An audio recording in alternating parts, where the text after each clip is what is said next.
Hello everyone and welcome to the very first video on that channel, and I thought why not start at the very beginning. So let's roll back 2 years and I'm bad at math, 9 months, 8 months, I'm bad at math. Back to October 2016 when my son was born. And I can remember pretty much everything from that day and some stuff from the weeks before. So I started a bit before the birth. We wanted to have a child, so it's not an accident. It's really planned-ish. And yeah, we've been waiting a lot. The summer's been really hard. Everything was easy going, the whole pregnancy, everything went totally fine, no issues whatsoever. And that translated through to the birth, actually. And to the years after, so still. Yeah, let's start with the day. Let's start with the important stuff, why you clicked on that video. I don't know the exact timings, but if you want that, check out the video of my wife, so there you get the other view. I got woken up by my wife at roughly 6:30 in the morning, something like that, saying, well, that's not pee in my underwear, is it? And I was like, what the hell do you want from me? And she said, yeah, there's something wet in my underwear. It's not pee, is it?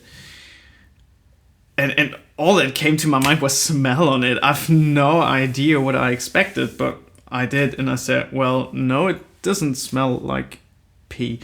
So her water broke. That's what we thought and what actually happened. So we're quite on the right way. And so she called the hospital, which we picked weeks before. We went there weeks before with all the paperwork, that was all done. And we called and they said, well, yeah, have a breakfast then and chill and come to us when you're ready. And I know they say this stuff for a reason, but holy, you're not relaxed in that situation. That's been a really fast coffee. Normally I'm a really slow coffee drinker, especially if it's the first coffee. It takes me like half an hour to drink the first coffee to really get up. It's never drank a coffee that fast. And I guess I ate something, I can't remember, but we tried. I remember my wife made cereals and she never ate them. So we went to the car. We didn't have a parking lot back then, so we had to walk to the car, which was pretty far away then, and drove to the hospital. And the timing was awesome because there's no traffic whatsoever at 7 a.m.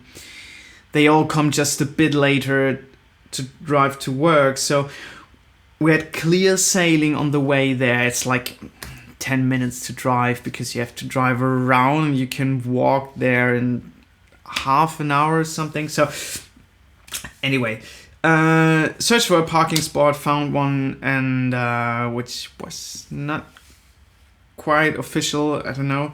I remember getting 2 tickets when I was there to visit her. So I don't know if it's been on that day where I parked wrong or anyway. Went there and they just checked my wife and I was just standing around, which is a really strange feeling, and I come back to that later because as a husband, as the father of that coming child, you're related to all that. This is what's happening is something that doesn't happen on you or directly. You're not directly involved, but it's something you really care for because it's related to you as the father, or in that case to me. So I was basically standing around and trying to entertain my wife or be there and help her, whatever help means in that situation. So anyway, she had some checkups, some really weird ones, where she should walk around because he was sleeping in her belly, and it was a bit weird. And all she said was, "Yeah, well, it's not gonna happen right now, but your water broke, so you have to stay here for safety reasons. You're not allowed to go home again." And so we got a room, and then there was this situation where I felt relief, because the doctor or a nurse was basically saying, "Okay, you go down to the reception. There's this form you have to fill out. Say this and such, and you want that room. And please fill in everything. Take the insurance card of your wife and stuff." And I had something to do. This was really great. I didn't know the hospital quite well, so I had to figure out where to go. And that was awesome, because I could do something. I was able to do something that helped, which I couldn't do before. So that was awesome. And yeah, went back with all the paperwork, and they basically say, "Okay, there's your room. Please stay there. What do you want to eat? We leave you here for 24 hours. And if 24 hours pass, we will start the birth with medicine and stuff." And we're like, okay, whoa, that's gonna take a while now. And tried to make herself a home. My wife took a shower and came from in that room. So we had a double room. It's a really roomy, really great room. Could have stayed there 24 hours with ease. But yeah, my wife went to the shower, and I managed something to eat or whatever. I can't remember. And we were late for breakfast, right? And we had some cake with us. Yeah, my wife went to the shower, coming back saying, "Well, got a big aching back. Would you mind rolling with this ball? There's these, what they called, don't know. Could you do that for me?" I was like, "Yeah, sure. That's why I'm here. Let me give you a helping hand." And I did that, and yeah, okay, it's better. And we tried to sleep. And again, she said, "Well, I have an aching back." And we tried that, and she went to shower again, trying if heat helps, and it didn't. And we're like, okay, is that what's going on? And again, this is a situation that's really weird for you as the significant other, let's call it like that. You don't feel this. You have no idea what's going on in the body of your wife, girlfriend, whatever.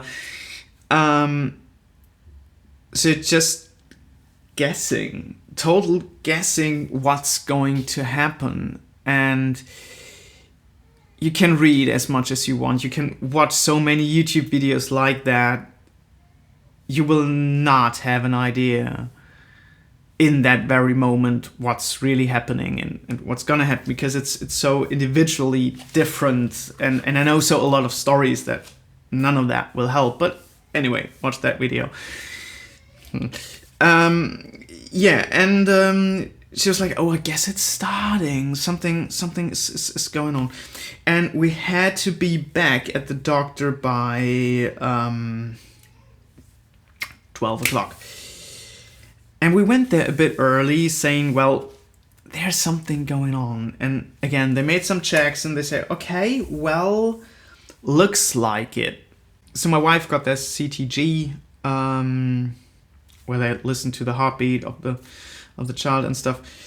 And all rooms were blocked.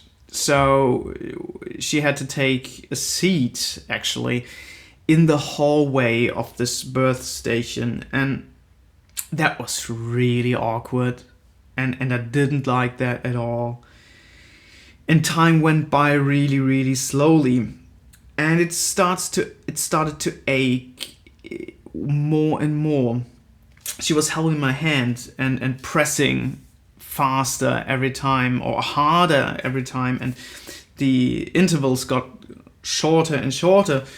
It was like, okay, again, this strange feeling of you have no idea what's going on, but you guess you know what's going on. And the good thing of sitting in the hallway was there was always a doctor running around, and so we felt safe, even though they didn't care for us because they were involved in other births. It's a big hospital, and but we felt safe, or I felt safe. If you want to have the opinion of my wife, again, video link in the description. Yeah, and this is 1.5 hours, so it's like 1:30 p.m. and they said, okay, we have a room free, let's go there. And we went into this room where the birth will happen. So what I realized is this is the last room you will enter as a couple, and you will only come out as a family, which is awesome. And I realized that way later. And I remember that again, such a situation where they say, okay, you please go back to your room, take all the stuff and bring it here because we're gonna stay here. Again, I have something to do. I can really, really do something. Strange thing being, I left my wife alone, which I didn't like, but what helps? I had to pick up the stuff, and she was like, yeah, I'm all right.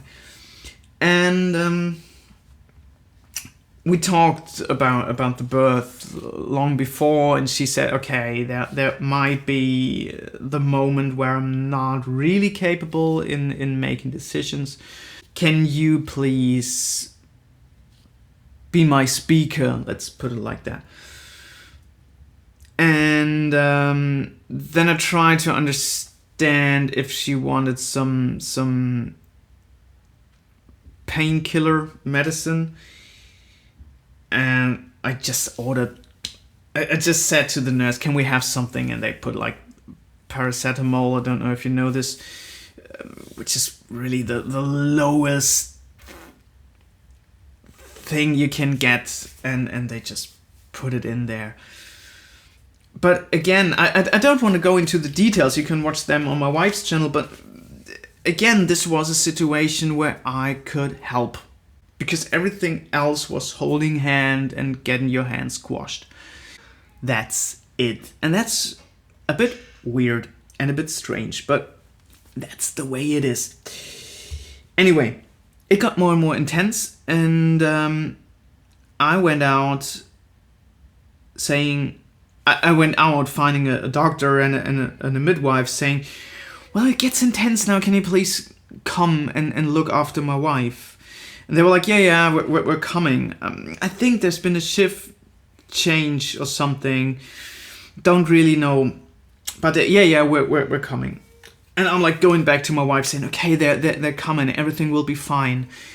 Just trying to calm her. I guess I didn't. Try to calm the situation. Being helpless as fuck. And nothing happened. No one came. And for me, it's like half an hour and nobody comes.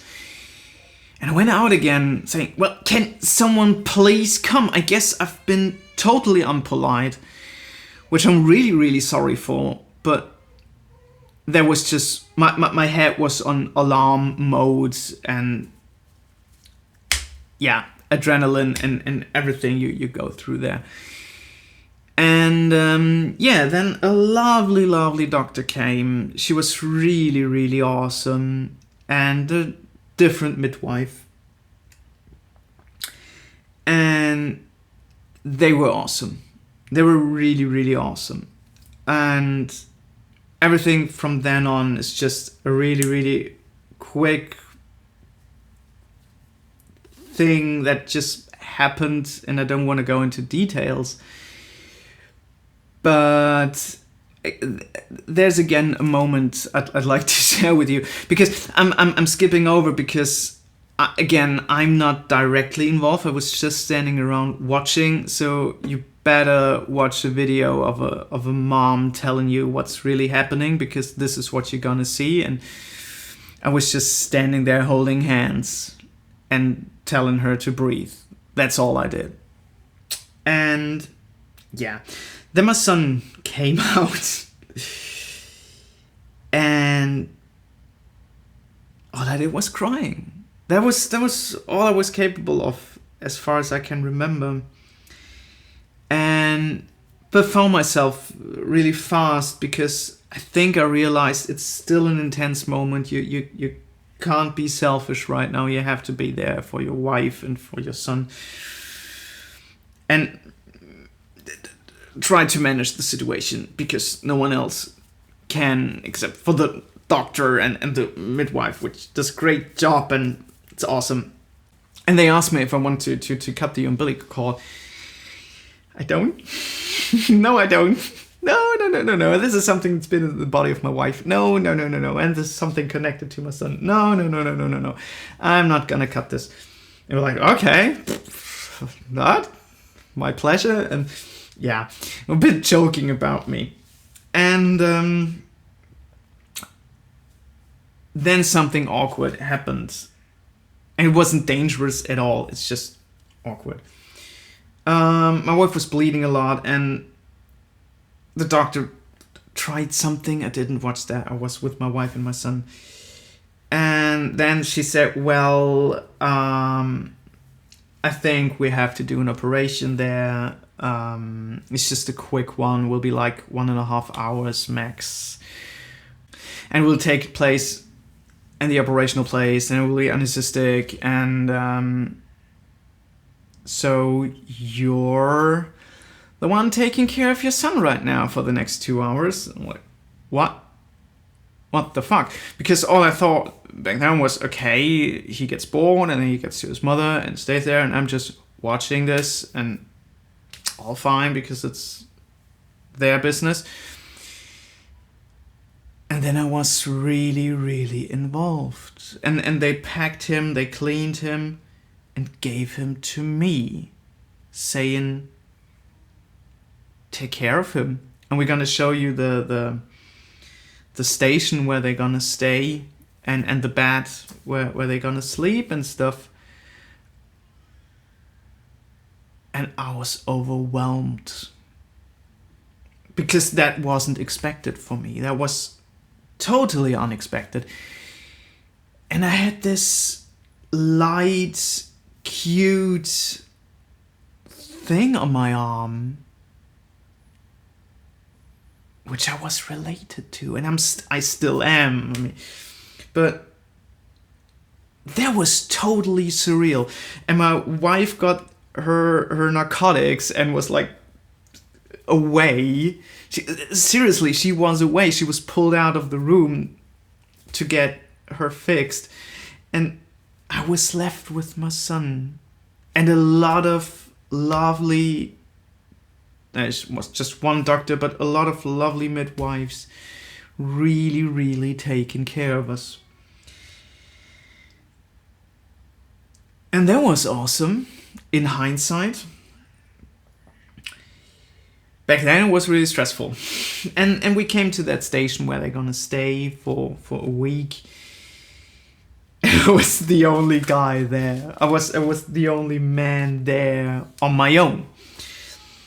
Every other man they were visiting, and I was the one with my son on my own. So it was a bit awkward. But they showed me the room. I watched changing the diapers the first time to learn it. And they were really helpful, really awesome people there. And I was hungry. and just went into this cafeteria they have on that station. So you don't even have to leave the station. You stay there in this closed department thing and have some dinner, lunch there. And I just went there. I even didn't ask if I'm allowed to. I just did and made myself a bread. And the rule is you're not allowed to take your kid. There are these wagons where you put your child in and carry it around. You're not allowed to carry it around in your arm for safety reasons, obviously. And no, he didn't start crying, but he was, yeah, don't know. I guess he started crying. I can't remember, but I took him out when I had my lunch and my dinner, sorry. And someone came to me, no, you're not allowed to do this. And I'm like, yeah, but he's crying. That's the only thing. No, you're not allowed to do this. Like, that's my son. What do you care? No, you're not allowed to do this. Okay, put him back and try to calm him down. And that was the first situation where I was like, what do you care? It's my son. It's my problem, not yours. Even though I had experience level -50 if you're playing an RPG. No, seriously, I had no idea, but I did it. And I was confident in saying, yeah, let me carry him around, it's all fine. Anyway, and then I remembered that my wife, that she should not eat salami in the time of pregnancy, so I made her a salami bread and carried it to the room and waited there, and a few minutes later she arrived, really dizzy. That was quite enjoyable because she was really, really, really dizzy. I guess she didn't had a clue that there was her son lying there because she was so from the narcotics. That was fun. She really enjoyed her bread. Was really happy that I did that. And I stayed there for a few more minutes and then went home because I felt I need these two to get a rest, and I'm disturbing that rest. And as well, I need a rest, and I need to think about all of that. And I drove home, calling a ton of people, telling them everything that happens, just washing that out of my mind, getting it sorted. And I'm someone who likes to talk to get stuff sorted. Went to the grocery store, bought tuna, olives, and pasta. Made myself tuna pasta, which my wife doesn't like. Tried to eat something. Called a lot of people, talked, and dreamed really, really weird. The fun thing about that day is the hospital didn't really had windows, or you didn't watch out of the window. So we went in at 6:30 or 7 a.m. and I went out at 8-ish, 8:30 p.m. So we went in when it was dark and I went out when it was dark. So this Monday doesn't really exist. It was Sunday, I slept again, and all of a sudden it's Tuesday. And in the middle there's the birth of my son, which I have no reference of daytime whatsoever, only knowing that his time of birth is 10 minutes after 3. So, but I have no reference of daytime or even that day existing. That's really, really funny. Yeah, the next days I just went in the hospital, for some hours in the morning, enjoyed breakfast with them, and went there in the evening again, I guess. Yeah. And went to work the other days, or the rest of the day, because I had no idea what else to do. So why should I sit at home and do nothing when I could be at work? And I felt like they have to figure it out first together, and then I come in. Where some people tell me they want to be with their wife and their kid, most of the time they can be. I always thought I'm disturbing. Picked them up to come home a week later, on that Friday actually, so 5 days later. And this journey starts from there. If your wife is pregnant, look forward to that day. It's gonna be a fun one. I'm gonna talk about the birth of my daughter in a few videos time, so you're updated on that view, because that's a whole different story. And there I realized what I tried to say in the beginning. Don't take my word, and take that simply as an example how it might be, but it will not be like that. It will be 100% different. You will feel different. I mean, that overwhelming thing when there's a baby in front of you, which is yours, where you're the father to, that's awesome. And this will be the same, I guess, every time. But everything else will be completely different. But all I can tell you is you're capable of handling that. There's a lot of adrenaline that you have no idea that existed, but it's there, and you can cope with it. And you'll see in the next video when I talk about Elizabeth's birth. I mean, no, it's been not really stressful. They're way more stressful births, but it's been a tough one. So thanks very much for watching. Don't forget to hit the subscribe button for more of these lovely talky family videos, or how I said in the first video, male-fronted family vloggy thingy.